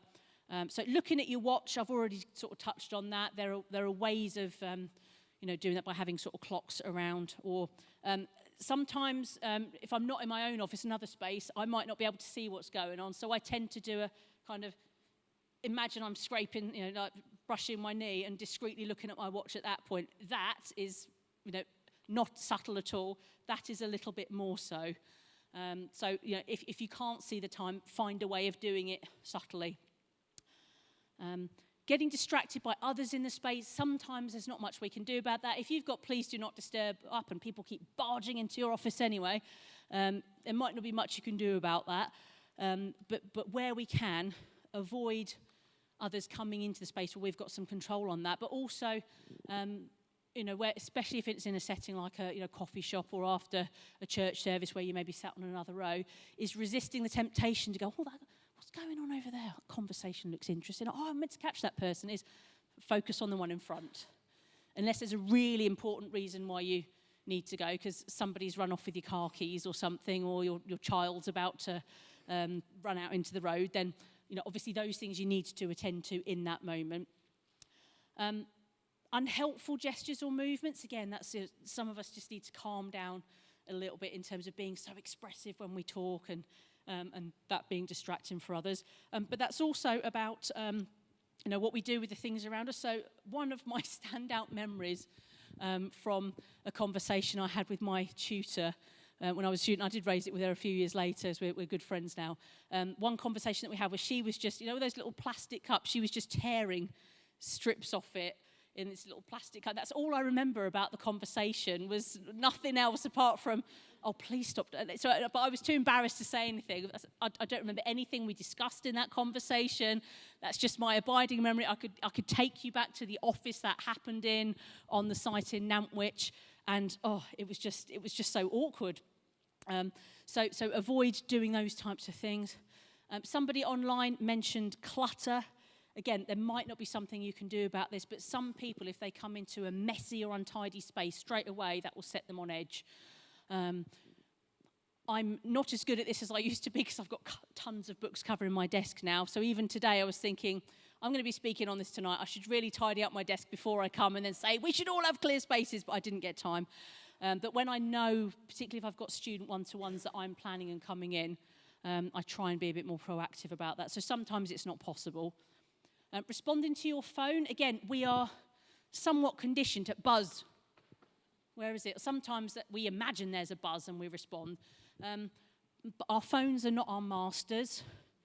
They're not, or they certainly shouldn't be. So we need to engage with the people in front of us. Looking bored, and again, sometimes some of us will do this without even knowing it, just be like, just have a resting bored face. And I know I can be a bit like that. So on Zoom, I have to kind of like actively try and turn up the corners of my mouth a bit because my resting face is just, which looks really inattentive. And finally, and I just want us to remember that all the things we've talked about are things that you could apply to kind of any setting anywhere, really. But for us who are Christians, who are born again, women of God, men of God, led by and responding to the Spirit, we must not forget that God is involved in what we are doing in this process. And actually, he is the ultimate helper and listener. So we should be ready to respond to and hear something that he might want to say in a moment, in a space. So, sometimes in conversations I'm having, I might ask God, what's going on here? And sometimes God might say something to me, but sometimes God will drop into me like a question that I should raise. So I was having a one-to-one with one of my students and just felt prompted, a question I never normally ask in this way, just tell me how your spirituality is at the moment. And then he sort of shared something with me. I was like, oh, I totally was not expecting you to say that. And it would not have come up in the conversation in any other way, but that was a God moment and it needed to be discussed in that moment. So we mustn't forget that God is involved and can speak. And even as I was coming out of my office, I was kind of thinking ahead to tonight, God, is there anything you want to say? And I dropped my car keys as I was coming out. And as I picked them up, I literally felt drop into my spirit, God say, I can give people keys to help other people, but you've got to be responsible with a key that you're given. Actually, you can do a lot of damage if you have a key to something. I've got a key to one of my friend's houses, which he trusted me with. I could go in and paint the walls crazy or, let a dog run riot in there or something, but then that wouldn't be a responsible use of it. So if God gives us something to say to another, we need to use that responsibly and not just have that in terms of, kind of a knowledge or a word, but God, how do you want me to use that? Sometimes it's not to say anything at all. It's just God saying, be careful here. Sometimes it's a warning. Sometimes it is to say something, but we must remember that God is involved in this process. So let's have a go. I'm going to make this 2 minutes rather than 3 minutes, partly because of time, but 3 minutes can be a long time as well. So in the rooms, and I think breakout rooms are going to be happening online, just find another person. It doesn't have to be anyone you know. You don't have to share the most deep, dark thing that's ever gone on in your world. But in pairs, we're going to take turns for one person to just talk for 2 minutes about whatever you want, really. And the role of the other person is to try and listen effectively, to try and, in light of what we've been sharing, just to hear what's going on. So let's do that. Let's find a space. So it might not be someone, don't worry about moving the chairs into kind of this formation. That obviously won't be possible. But let's go. So I will kind of move us on when we get to kind of a minute and a half, 2 minutes. You can talk about whatever you want, but just make sure you decide who's going first. So one is the talker, one is the listener, and then I will get us to swap. Away you go.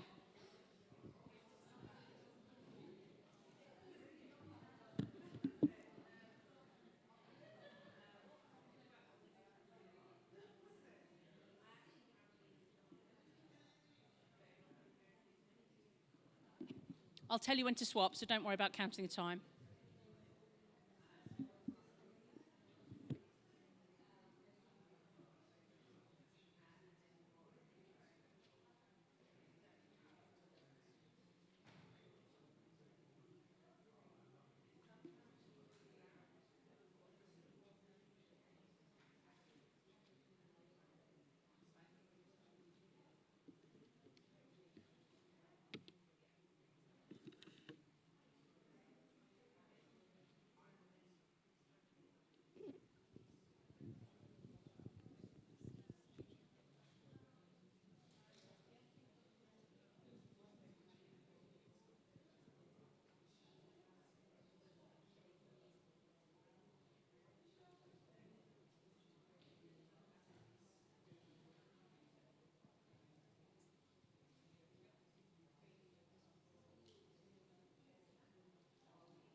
Okay, let's swap over. So if you're online and you don't both get a chance to talk now, don't worry.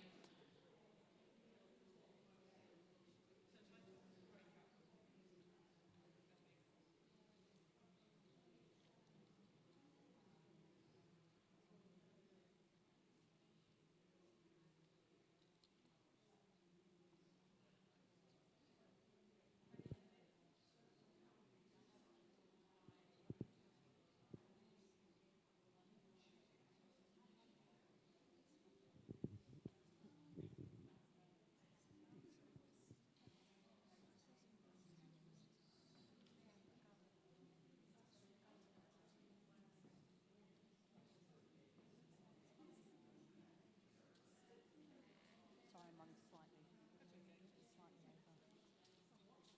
Even with 11 slides, we filled.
Okay, we're going to have 1 more minute. So folks online as well have 1 minute, and then we'll close the breakout rooms and everyone will come back in together.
Brilliant, thank you. Okay, if those in the room, I'm sorry to cut in, especially if you're in the midst of really interesting conversations. I'm sure many are. One of the challenges or the challenges, temptations from us can be to kind of want to jump in. Have we lost them? Oh, that's fine, no problem. No worries. So anyone in the room like to share how straightforward or not did you find that? Did anyone feel a bit uncomfortable? Was it fine, especially perhaps if you didn't know someone?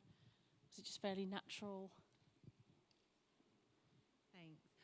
I'm naturally a chatterbox and I talk all the time, but I felt like I was running out of things to say because the person was just listening and not necessarily like back and forth. So I'm used to a ping pong in a conversation rather than speaking so much. So it did feel a little bit strange, not awkward, but just new. Yes. Because you're used to other people kind of jumping in with what they need to say next. Yeah, it's interesting, isn't it? That it's quite unusual for us to get the opportunity to just be listened to without someone jumping in. And then it's, especially for those of us who are talkers, it's kind of a surprise. This person's hanging on my every word. And what more can I find to say? Because probably for a lot of us, and I know I can sort of fall into this quite easily as well, as someone's talking and half of me is listening to what they're saying and half of me is waiting for them to pause for breath so I can jump in with the thing I think's really important to say. So yeah, hopefully you found this out. Apologies, it was a bit shorter than we were going to have, but yeah, it's an interesting exercise to do because it shines a spotlight on actually how much probably as individuals we feel like, well, we should be talking because we've got something to say that the other person should be hearing. But probably if they're feeling like that too, how much listening is actually going on? And then when it does, it can be a bit of a surprise or maybe slightly disorientating because actually I'm getting space to really talk and someone is listening. And hopefully those of you that were, the talkers being listened to, thought, this is quite nice. I'm just getting to wax lyrical about whatever it is or share the kind of challenge that happened. So while Ashok's at the back, let me put the mic here. Just a quick one from both of us. So that's the first time we will have a talk, and I didn't know her. But what I learned from this is it helps us to know each other, and for us to be able to help you, it will be brilliant to know and understand the person. And the more she talked, the more I got closer, the more I knew her. Just for those few seconds, I knew more about her. So it's important, the listening effectively is very important. Thank you, yes. And that's essentially what I'd like us to kind of come away with is the value of listening and being listened to. In terms of thinking about this as kind of healthy leadership, actually, particularly for those of us who are leaders in some way, shape or form, we need to be the ones who take the lead on listening. Because sometimes as leaders we think the most important thing for me to do is talk and get my point of view across and get everyone to hear it. And some of us might think we're great listeners, but actually we steamroller over everyone, and what we're really about is, hey, me saying what I said, and actually I think I've heard you, but really I haven't because I wasn't listening. All I had running in my head was my own kind of tape or playlist of what was important. Was somebody going to share something at the back, or? Okay, just time for a couple more, and then I will just bring us into land.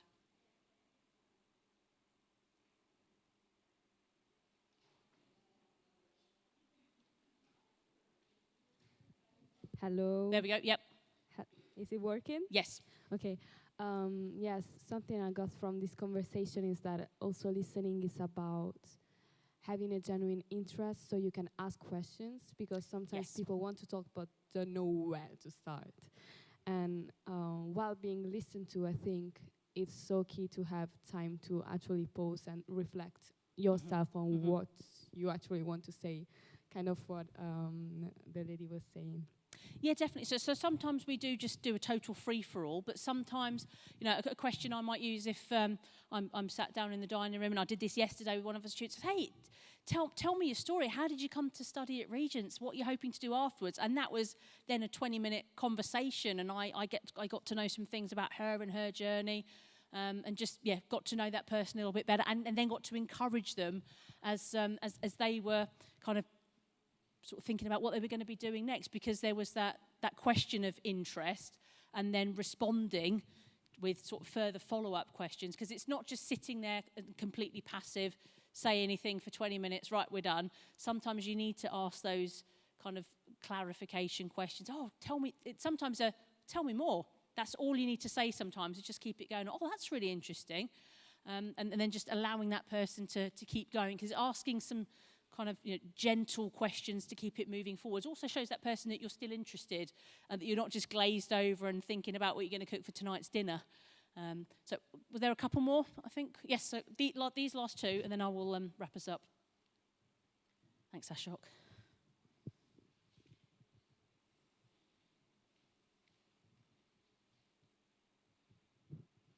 I was going to ask, is it okay to introduce yourself?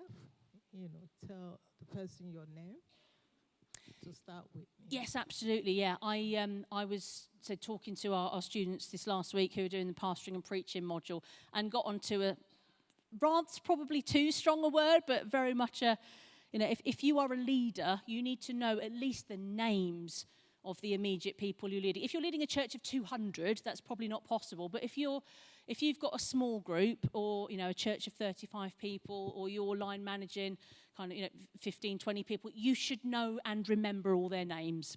That is kind of 101. And some of us are not very good at that, but we need to find tools to do that because actually, if I have a conversation with someone and the next time I see them, they don't even remember my name, I think, what else did you forget? So some of those like basic things are super important. But yeah, absolutely, names very important. And if you didn't hear it or catch it, ask again fairly quickly and then rehearse it in your mind to help you remember. Let's have a final point. It's just a quick one. Yep. I was going to add that, is it bad to ask many questions? Again, that's it depends on the context, really. If it's not mastermind, so it's not kind of a and it's not a job interview. So that's very much a see how it feels. Final point down here, then I'm going to need to wrap us up because a few people are going to need to get going, I'm sure. At the beginning of our conversation, my listening was I apologized to her. Thank you. Apologize to her. We introduced ourselves first, and I apologized to her because I have a flu. I said, I'm so sorry, I can't be directly to you. And she said, don't worry about it. I felt more comfortable to talk. Was body language, listening, everything made me comfortable to communicate. Brilliant, thank you. Our body language communicates so much, and in fact, much more than our words. So final kind of just things to wrap up then, in terms of thinking about this and being people who are kind of self-reflective and open to feedback. If I was to ask the people who are closest to me, they might be friends, family, colleagues, who you trust and have the ability to answer you honestly, probably not the people you line manage unless you've got a good relationship with them because they might feel under pressure to answer in a certain way. But would they say you're a good listener? And why or why not? So I challenge you to ask some of those people this week and see what they come back with. And then secondly, and some of this might be external stuff, it might be internal stuff, what distractions do I specifically as an individual myself need to minimize when trying to listen to people? So let me just pray and then I'll pass back to Michelle as we finish. Father God, thank you for all the opportunity that we've had this evening to think about and explore and participate in listening. Lord, thank you that we have the capacity by the power of your Holy Spirit to listen to and hear you.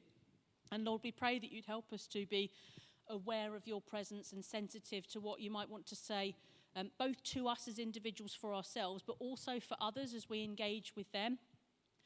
Lord, help us to be people who listen well so that we can be effective people helpers to help others become more and more in relationship with you and in the likeness of our Saviour, the Lord Jesus Christ. So bless these folk, Lord. Thank you for them. Help us to continue to grow in our love and knowledge of you so that we can be effective men and women of the kingdom. Amen. Well, let's say thank you to Jenny. Thank you so much. That was fascinating and interesting. And those two questions are going to be in the Google Classroom. So come online, answer it. And you've got 2 weeks to answer them. 2 weeks. So this time next week, Women's Net, week Thursday, Men's Net. I'll see you in 2 weeks. Thank you, Jenny. Thank you for being here. 2 weeks' time, we're going to be talking about motivation. So see you there. If you can't get into the Google Classroom, haven't got in there, make an appointment to come and talk to me and I will set you up in that. I can even do it on a Sunday if you bring your laptop to church. See you in 2 weeks. for class. See you next week for the Women's Net. Bye now.